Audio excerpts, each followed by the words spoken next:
تو آج ہم قرآن کی ایک بہت ہی خاص سورت آل عمران پر بات کرنے والے ہیں۔ جی ہمارے سامنے اس کا ایک تفصیلی خلاصہ ہے اور ہم کوشش کریں گے کہ اس کی تہوں کو کھولیں۔ یہ سورت عقیدے سے شروع ہوتی ہے، پھر ایک خاندان کی کہانی اور پھر ایک جنگ کا میدان۔ واقعی ایک زبردست سفر ہے، بہت زبردست۔ اور یہ سفر سورت البقرہ کے فوراً بعد شروع ہوتا ہے۔ یہ قرآن کی تیسری سورت ہے اور دوسری طویل ترین بھی۔ مدینہ میں نازل ہوئی، ٹھیک ہے نا؟ جی، یہ ایک مدنی سورت ہے اور اس کا نام آل عمران یعنی عمران کے خاندان پر ہے، جو حضرت مریم اور حضرت عیسیٰ علیہ السلام کا خاندان ہے۔ اچھا، تو اس کا سیاق و سباق بہت اہم ہے۔ بہت زیادہ۔ دیکھیں، سورت البقرہ میں گفتگو کا بڑا حصہ بنی اسرائیل سے تھا، لیکن یہاں آل عمران میں گفتگو کا رخ خاص طور پر عیسائی برادری کی طرف مڑتا ہے۔ اور ساتھ ہی مسلمانوں کے لیے بھی کچھ ہے۔ جی، اور ساتھ ہی یہ مدینہ کی نئی اسلامی ریاست کو اس کے پہلے بڑے بحران یعنی جنگ احد کے بعد سنبھلنے کا طریقہ سکھاتی ہے۔ چلیں تو پھر اس کے بالکل شروع سے آغاز کرتے ہیں۔ سورت الف لام سے شروع ہوتی ہے۔ جی، حروف مقطعات، اور اس کے فوراً بعد اللہ کی دو صفات آتی ہیں جو میرے خیال میں پوری سورت کے لیے ایک بنیاد فراہم کرتی ہیں: الحی، القیوم۔ بالکل۔ یہ صرف دو الفاظ نہیں ہیں، ان میں تو ایک پوری کائنات کا تصور چھپا ہے۔ یقیناً۔ الحی کا مطلب صرف زندہ نہیں بلکہ زندگی کا سرچشمہ، اور القیوم مطلب وہ ذات جو نہ صرف خود قائم ہے بلکہ پوری کائنات کو قائم رکھے ہوئے ہے۔ اچھا، اسے سنبھالے ہوئے ہے۔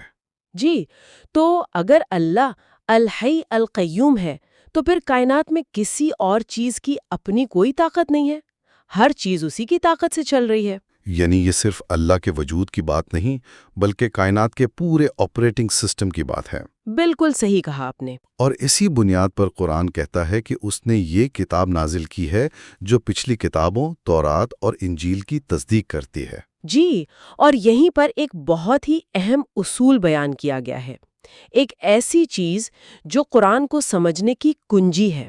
وہ کیا ہے؟ وہ ہے محکمات اور متشابہات کا فرق۔ محکمات وہ آیات ہیں جو بالکل واضح ہیں، صاف اور دو ارتھین۔ جی، وہ کتاب کی بنیاد ہیں، جبکہ متشابہات وہ ہیں جو تمثیلی ہیں، جن کے معنی میں گہرائی ہے یا ایک سے زیادہ پہلو ہو سکتے ہیں۔ یہ تو ایسا ہے جیسے قرآن ہمیں خود کو پڑھنے کا ایک یوزر مینول دے رہا ہو۔ بالکل، بہت اچھی مثال ہے۔ کہ اس میں دو طرح کا مواد ہے، ایک قانون کی کتاب کی طرح صاف، دوسرا شاعری کی طرح گہرا۔ تو اس سے ہمیں کیا رہنمائی ملتی ہے؟ رہنمائی یہ ہے کہ جن کے دلوں میں سچائی کی طلب ہے وہ محکمات کو بنیاد بناتے ہیں اور متشابہات پر بھی ایمان لاتے ہیں، بھلے ان کا مطلب پوری طرح نہ سمجھیں۔ جی۔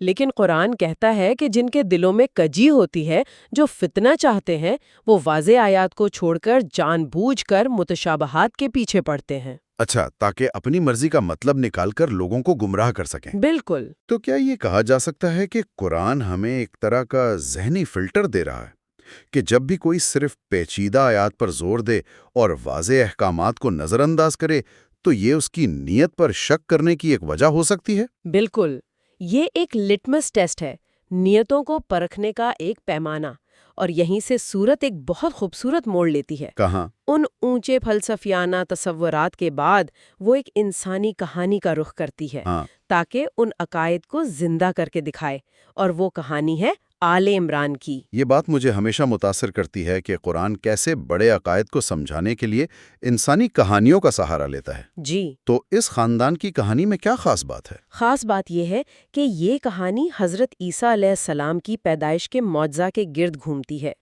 کہانی کا آغاز حضرت عمران کی بیوی کی ایک دعا اور نظر سے ہوتا ہے۔ وہ حاملہ ہیں اور وہ نظر مانتی ہیں کہ ان کے پیٹ میں جو بچہ ہے اسے وہ ہر دنیاوی کام سے آزاد کر کے خالص اللہ کی عبادت کے لیے وقف کر دیں گی۔ یہ تو اپنے آپ میں ایمان کا ایک غیر معمولی درجہ ہے، ایک بچے کو اس کی پیدائش سے بھی پہلے اللہ کے لیے وقف کر دینا۔ جی، لیکن انہیں امید بیٹے کی تھی اور پیدا ہوئی بیٹی حضرت مریم علیہ السلام۔ جی، اور اللہ نے ان کی نظر کو بہترین طریقے سے قبول کیا۔ حضرت مریم کی پرورش کی ذمہ داری حضرت زکریہ علیہ السلام نے اٹھائی، جو خود بھی نبی تھے۔ جی بالکل۔ اور یہاں ایک اور غیر معمولی واقعہ پیش آتا ہے۔ جب بھی حضرت زکریا ان کے کمرے میں جاتے تو ان کے پاس بے موسم کے پھل اور رزق موجود پاتے۔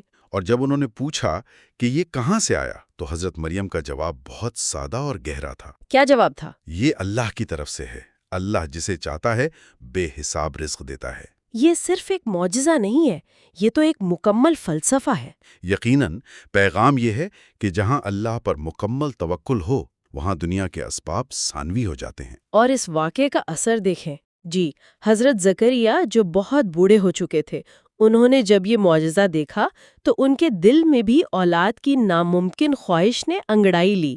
اور انہوں نے وہیں کھڑے ہو کر دعا کی، اور اللہ نے انہیں حضرت یحییٰ علیہ السلام کی خوشخبری دی، جو خود ایک نبی بنے۔ یعنی ایک معجزے نے دوسرے معجزے کو جنم دیا۔ بہت خوبصورت بات کہی آپ نے۔ حضرت زکریا نے اپنی آنکھوں سے دیکھا کہ اللہ اسباب کا محتاج نہیں، اور اس یقین نے ان کی دعا میں وہ طاقت پیدا کر دی۔ اور اسی تسلسل میں کہانی اپنے عروج پر پہنچتی ہے۔ فرشتہ حضرت مریم کے پاس آتا ہے اور انہیں ایک بیٹے حضرت عیسیٰ علیہ السلام کی خوشخبری دیتا ہے۔ وہ حیران ہوتی ہیں کہ یہ کیسے ممکن ہے جبکہ انہیں کسی مرد نے چھوا تک نہیں۔ اور فرشتے کا جواب وہی الحی القیوم والی طاقت کی طرف اشارہ کرتا ہے۔ کن فیکون۔ جی، اللہ جب کسی کام کا ارادہ کرتا ہے تو صرف کہتا ہے کن، یعنی ہو جا، اور وہ ہو جاتا ہے۔ یہاں حضرت عیسیٰ علیہ السلام کو کلمت اللہ یعنی اللہ کا کلمہ کہا گیا ہے۔ بالکل، یہ براہ راست ان کی معجزاتی پیدائش کی طرف اشارہ ہے۔ اور پھر ان کے معجزات کا ذکر ہے۔ گہوارے میں بولنا، مٹی سے پرندہ بنانا، بیماروں کو شفا دینا اور مردوں کو زندہ کرنا۔ لیکن قرآن ایک نقطہ بار بار دہراتا ہے۔ وہ کیا؟ ہر معجزے کے بعد واضح کیا گیا کہ یہ سب باذن اللہ یعنی اللہ کے حکم سے تھا۔ تو پیغام بالکل واضح ہے، معجزہ کرنے والا طاقت کا سرچشمہ نہیں بلکہ اس کا ایک ذریعہ ہے۔ صحیح۔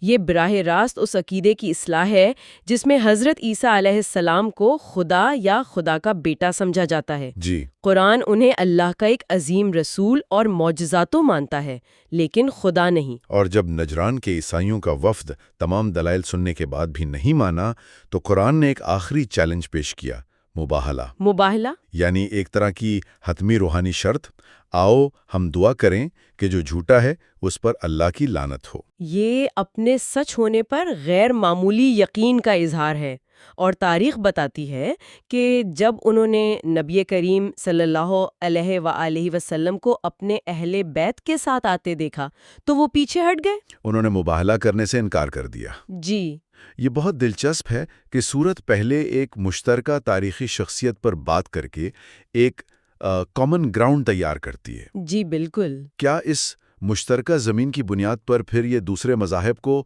کسی مشترکہ نقطے کی طرف بلاتی ہے؟ جی، اور وہ دعوت قرآن کی خوبصورت ترین دعوتوں میں سے ایک ہے۔ آیت نمبر 64، اے اہل کتاب، آؤ ایک ایسی بات کی طرف جو ہمارے اور تمہارے درمیان مشترک ہے۔ اور وہ بات کیا ہے؟ کہ ہم اللہ کے سوا کسی کی عبادت نہ کریں، اس کے ساتھ کسی کو شریک نہ ٹھہرائیں۔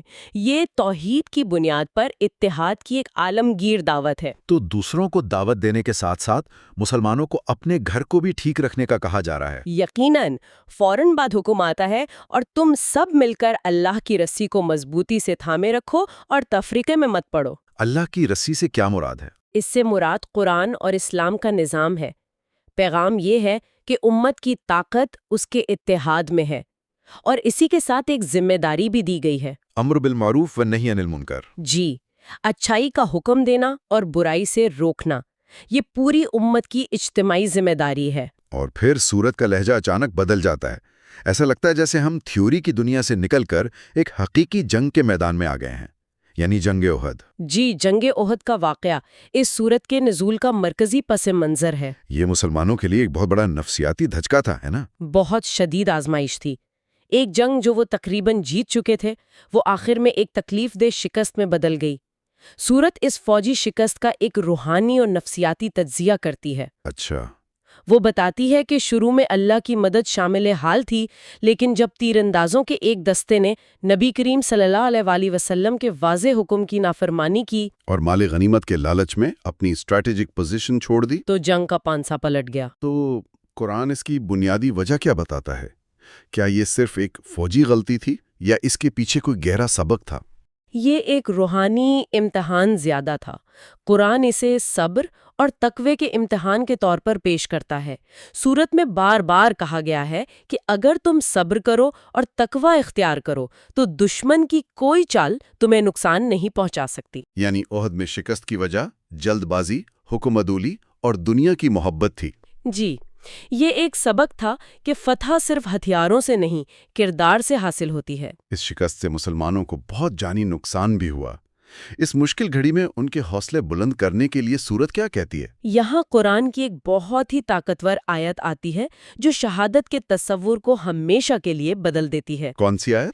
اور جو لوگ اللہ کی راہ میں مارے جائیں انہیں ہرگز مردہ نہ سمجھو، بلکہ وہ زندہ ہیں، اپنے رب کے پاس رزق پا رہے ہیں۔ جی، اس ایک آیت نے شکست کے غم کو ایک عظیم اعزاز میں بدل دیا۔ اس نے موت کے خوف کو ختم کر دیا۔ اور شاید سب سے بڑا سبق جو آج بھی اتنا ہی اہم ہے، اس آیت میں ہے جب جنگ کے دوران نبی کریم صلی اللہ علیہ وسلم کی شہادت کی افواہ پھیل گئی۔ جی، وہ آیت ہے، محمد صرف ایک رسول ہیں، ان سے پہلے بھی بہت سے رسول گزر چکے ہیں، تو کیا اگر وہ وفات پا جائیں یا شہید کر دیے جائیں تو تم الٹے پاؤں پھر جاؤ گے؟ یہ آیت اس وقت کے مسلمانوں کے لیے ایک جھٹکا ہوگی۔ مطلب یہ تھا کہ آپ کو شخصیت پرستی سے نکل کر پیغام سے جڑنا ہے۔ اسلام کسی ایک شخص پر منحصر نہیں۔ بالکل، رسول آتے ہیں، اپنا کام کرتے ہیں اور چلے جاتے ہیں، لیکن دین قائم رہتا ہے۔ یہ تو ایک طرح سے مذہب کو فیوچر پروف کرنے جیسا ہے کہ اس کی بنیاد کسی فانی انسان پر نہیں، لافانی اصولوں پر ہے۔ صحیح۔ اچھا، اسی جنگی صورتحال کے بیچ میں اچانک سود یعنی ربا کی ممانعت کا ذکر بھی آ جاتا ہے۔ اس کا جنگ سے کیا تعلق؟ یہ تعلق بہت گہرا ہے۔ ایک معاشرہ جو اندر سے معاشی طور پر ایک دوسرے کا استحصال کر رہا ہو، جہاں امیر غریب کو سود کے ذریعے کھا رہا ہو، وہ معاشرہ کبھی متحد ہو کر بیرونی دشمن کا مقابلہ نہیں کر سکتا۔ معاشی ناانصافی معاشرے میں دراڑیں ڈالتی ہے۔ اور احد میں شکست کی ایک وجہ مال غنیمت کی محبت تھی۔ جی، جو کہ ایک معاشی لالچ ہے۔ قرآن اس جڑ کو کاٹ رہا ہے اور بتا رہا ہے کہ ایک مضبوط دفاعی معاشرے کی بنیاد ایک منصفانہ معاشی نظام پر ہوتی ہے۔ تو اگر ہم اس پوری گفتگو کو سمیٹیں، یہ سورت توحید سے شروع ہوتی ہے، پھر حضرت عیسیٰ اور حضرت مریم کی کہانی کے ذریعے اس تصور کو زمین پر اتارتی ہے۔ جی، پھر اس بنیاد پر دوسروں کو اتحاد کی دعوت دیتی ہے، اور آخر میں مسلمانوں کو احد جیسی آزمائش سے گزرنے اور اس سے سیکھنے کا طریقہ بتاتی ہے: صبر، اتحاد، اطاعت اور اللہ پر توکل۔ بالکل درست۔ اور آخر میں نبی کریم صلی اللہ علیہ وآلہ وسلم کی ایک حدیث بھی ہے کہ سورت البقرہ اور سورت آل عمران قیامت کے دن دو بادلوں کی طرح آئیں گی اور اپنے پڑھنے والوں کی سفارش کریں گی۔ تو یہ اس کی روحانی اہمیت کو اور بھی بڑھا دیتا ہے۔ یقیناً یہ بہت جامع بات ہے، لیکن ایک چیز جو مجھے بہت متاثر کرتی ہے وہ سورت کا اختتام۔ اتنے بڑے موضوعات ہیں، کائناتی اصول، تاریخی واقعات، جنگیں، لیکن سورت کا اختتام ہوتا ہے انتہائی ذاتی اور عاجزانہ دعاؤں پر۔ ربنا، جی، اے ہمارے رب سے شروع ہونے والی دعائیں۔ تو اس میں کیا سبق ہے؟ اور یہ اس سورت کا شاید سب سے گہرا سبق ہے۔ اس پر غور کیا جا سکتا ہے کہ کیسے یہ عظیم الشان موضوعات آخر میں ایک فرد کے اپنے رب کے ساتھ ذاتی تعلق اور دعا پر آ کے ختم ہوتے ہیں۔ جیسے، اے ہمارے رب، ہم سے بھول چک میں جو قصور ہو جائیں ان پر گرفت نہ کرنا۔ بالکل، یہ ہمیں بتاتا ہے کہ دین کا تعلق اجتماعی اور عالمی معاملات سے جتنا گہرا ہے، اتنا ہی گہرا تعلق فرد کی اپنی ذات، اس کی کمزوریوں اور اس کی اپنے رب کے سامنے عاجزی سے ہے۔ اور شاید اصل کامیابی اسی تعلق کو مضبوط کرنے میں ہے۔ جی بالکل، اصل کامیابی یہی ہے۔